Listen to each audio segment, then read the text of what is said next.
Hey y'all, I got some shit would need to be said, okay? Okay. So, I recently watched a YouTube video by Ivie Anita. She's a popular YouTuber, and she covered Meghan and Harry, the Duke and Duchess of Sussex. She covered their visit to Nigeria. And she also had maybe two or three commenters on her video who gave their opinion about their visit. Now, although people were excited about Meghan and Harry visiting Nigeria, there were a lot of unpopular opinions, right? Things that I didn't think about right off the bat. I was just kind of like, cool, they're going to visit Nigeria, you know? I mean, I really didn't think much of it. I mean, they travel the world, like doing charitable things, right? So I just assumed that was normal, right? But some of the commenters really were upset. One girl was upset at the UK news outlets because they were talking about Nigeria being a poor country, it being high on crime, um, them not understanding why Meghan and Harry would pick to go to a country that had such high crime and such high poverty. So they were basically talking about the country of Nigeria very bad. So one of the commenters got upset and she was like, yeah, well, you know, you talk about our country, but you pick our country as one of your most prominent vacation spots. So why are you talking crap about it, but you come here to lodge up, right? Another commenter got really upset and he was like, how is the Nigeria government going to give royal esteem to Prince Harry when he is the direct descendant of the very people that pillaged and plundered Nigeria, Kenya, you know, different parts of South Africa, tanked their economy, stole their land. You know what I mean? You know what I'm getting at, right? And so, although I know this, that still wasn't at the top of my mind when I read that they were visiting Nigeria.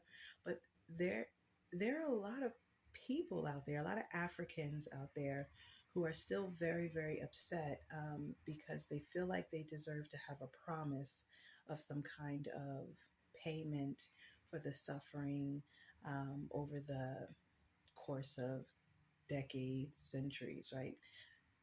Suffering of their economy. And I have heard of talks with regards to the UK talking about reparations to Africa and things like that, right? And so, although they were like, oh, it's great that Meghan is honoring her African roots. And, you know, if she would have came to Nigeria by herself and, you know, got the royal esteem title of Princess of Nigeria by herself, that would have been fine. And I think they're saying, you know, because they would understand that because she actually does have direct African roots, right? However, when it comes to Prince Harry, that's where the problem comes from, right? And I was looking at the picture Prince Harry standing next to his wife in Nigeria, and he just has this look on his face like, I know y'all motherfuckers don't like me like that. Or I know y'all motherfuckers probably really don't like me. If all these security guards and cameras wasn't here, y'all would probably beat my ass. Like he just has a look on his face like, are them smiles real or are they fake? You know what I mean? And it probably comes from a place because he knows the history. You know what I mean? So when you know the history, it may probably, maybe he is uneasy about it. Maybe it makes him uneasy. I don't know. It would definitely make me uneasy. I'm not lying. It would make me uneasy if I knew my direct family members like stole and fucked up, you know, an entire continent. And, you know, I mean, it wasn't just Africa, you know what I mean? You know, America, you know, Hawaii, you know, it was a lot, Okay. And so when I first heard about Meghan being engaged to Harry, I thought it was cool. Like, I think they're a really, really cute couple. I think they really complement each other, right? And their kids are really, really adorable. I think they are a beautiful couple. Um, but immediately in my mind, I was like, oh, I hope she's going to be safe. I hope everything's going to be okay. Because in my mind, I felt like she was going straight into the lion's den. You know what I mean? And what I mean by that is basically what the commenters were talking about, how they, savagely raped and pillaged and plundered and stole and, like, and so I was just concerned for her safety, right? And I'm like, what if she ends up like Princess Diana? But Prince Harry seems to really be protecting her, which is really, really, really good. Um, but I was nervous for Meghan.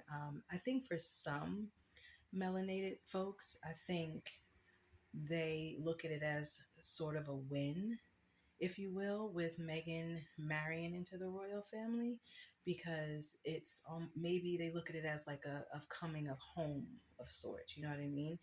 Because just like one of the commenters said, they ruined so many kingdoms, they demolished so many empires and African kingdoms or whatever. So when you think about it in that sense, right?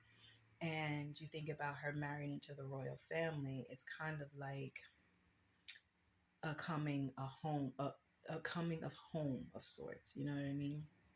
Um, Kind of like how she was put in a painting, and she was painted as like the Mona Lisa.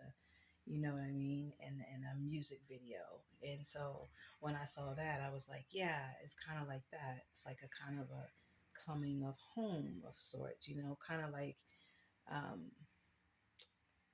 not the circle of life, but like the everything coming back around in its divine order. You know what I mean?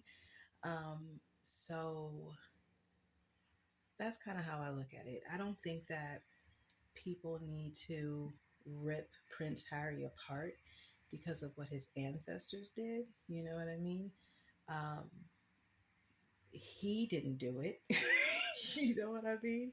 He didn't do it. And even though he may have some roots in him that may be a bit racist, because I know that there's a woman who teaches about racism. I forget her name, Jan something. She said all white people are racist. This is what she said, and she's white. So I don't know how white people feel about, another white person saying that, but that's what she said. And she's like a philosopher, like a teacher. And that's what she said. And so, sometimes I wonder if Harry would have married like a darker skinned woman. You know what I mean? Like, because it seems like he had to get approval for Meghan, and it was really, really hard too. He had to get approval for her because she is half black, half melanated, half Indian, right? So, but because she's fair skinned, and as a lot of them feel that she could pass for white, like it was okay, even though Meghan was hurt because she said some members of the royal family secretly said to Harry, like, aren't you scared about, what the color of your kids are going to be? And, you know, so there is that racism aspect there. But I do believe actions speak louder than words. One of the commenters said that Harry should promise to pay back and do more for some of the countries in Africa. But I think actions speak louder than a promise. We should probably get something in writing. But it's interesting to watch this history unfold, and it'll be even more interesting to see what begins to happen over time as Harry and Meghan continue to take the center stage in the royal family. Comments, y'all?